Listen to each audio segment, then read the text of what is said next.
I'm not a big fan of wrestling, but ended up watching a lot of brutal matches, trying to dissuade others from watching it. Besides, I think most of the matches were all fixed. At least that's what my opinion is. Now there's a game that celebrates this sport. It's called Smackdown vs. Raw 2010, and the Srikanth was dying to get his hands on it. He played it and got pretty high on this game. When I was back in class 5 or 6, one show that I followed with great enthusiasm was WWF. I would spend hours together discussing every match in detail with my classmates. I even collected wrestlers' postcards and posters.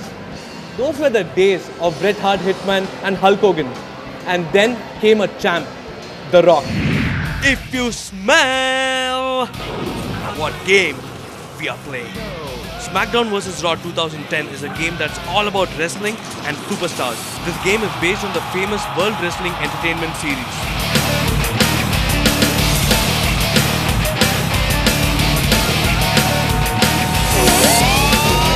Before you start the game, get yourself acquainted with at least the major controls like X is for the punch, and all the wrestler moves can be made by moving the right analog.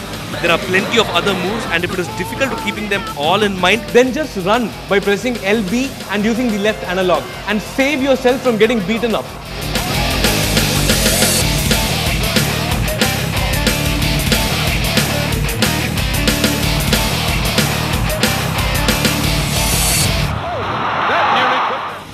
from the play option, you can first select the number of players in a match. 1-on-1, 2-on-2, or even a handicap match where one takes on 2 or more wrestlers. Some gruesome challenges like Iron Man, Last Man Standing, First Blood, Table Match and the Inferno can also be played. My favorite game format is Cage, which is played by 2 to 4 players. We should beat up all the opponents and climb the cage, because when we are climbing, they'll pull us down. Again, we have to struggle to come out of the cage.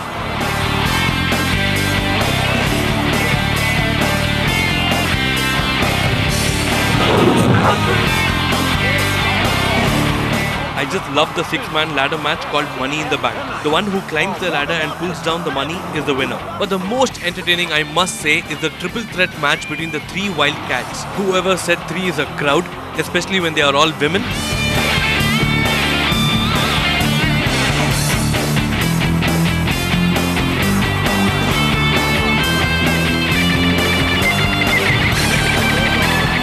The dialogue from SRK's Dawn comes to my mind.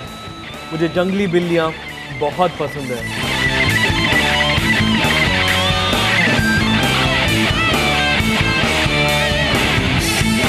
There is also an option to take the fights backstage, and just like the TV show, you can create superstars and design your own storylines revolving them. But I feel that's too much work when all that you want to do is bash up someone black and blue.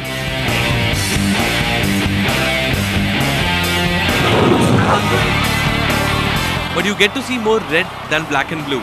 There are flashes of red on the screen and blood on the canvas of the ring during a brutal fight. Things like steel chair, sledgehammer and the ladder that are hidden under the ring can be used as deadly weapons.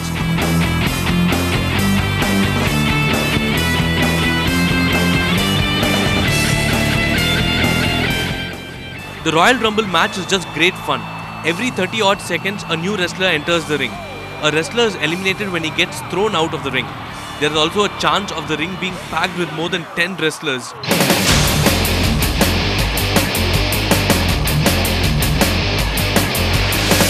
In all the mess, I don't understand who is hitting whom.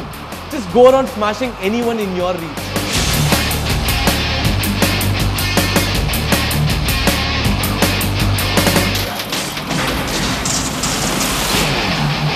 The presentation of the game is simply superb. The commentary and the lively crowd get you pumped up.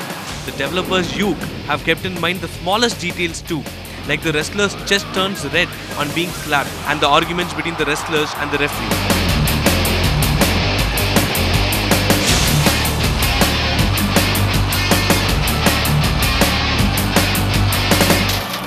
My parents did not allow me to watch Smackdown, Raw or anything, even though I would like to watch it. Now I realize that everything is not real, it's fake and it's all set up, so I just watch it. My favorite player in Smackdown vs Raw is The Undertaker. When he enters, you can hear the sound of dead bells. His finishing move is the choke slam, which is very effective. Though I don't like triplets, I like executing his finishing move, the pedigree.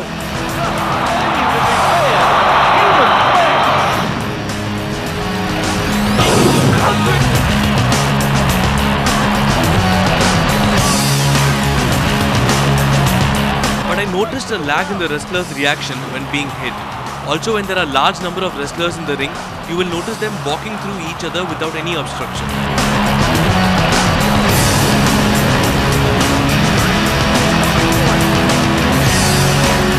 The bottom line is, if beating the crap out of someone is fun and entertaining, then you can play Smackdown vs Raw 2010 for a long time to come.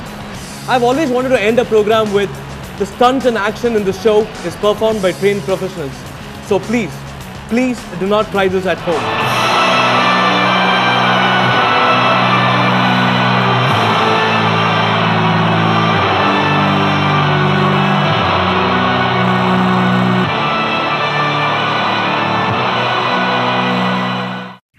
And before we end another episode of Reliance Big TV Byte It, here's a tip or two on what to do when your hard disk fails you.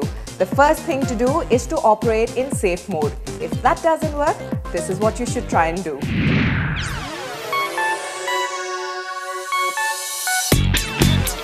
A hard drive can be one of the most unpredictable components of your computer, crashing when you least expect it to. When something like this happens, don't panic. Instead, try some of these easy tips to retrieve as much data as you can. First, check the RAM, clean it and try it again.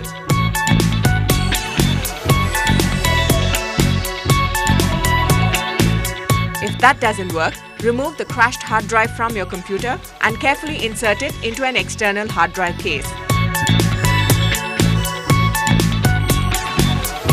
Then plug it into a different system using the USB cable and try to open the drive. There's a good chance you'll be able to navigate through your documents and other folders and copy them onto a different hard disk. Or get access to a system with internet and download the Linux Live CD, for example the Ubuntu Live CD, and burn it to a CD and insert it into the computer with a crashed hard drive. Restart the computer, and when the computer logo appears, press F2 to enter BIOS setting. There, change the boot sequence to CD first, save and then exit. The live CD will start and you simply have to follow the directions on the screen. Don't worry, nothing is being done to your hard drive. The OS will start and you should see your hard drive mounted on the desktop, something like 60 GB etc. Plug in a second hard drive and copy and paste the folders. A simpler method is to get a data recovery tool and try your luck. Most of these software are available for free downloads.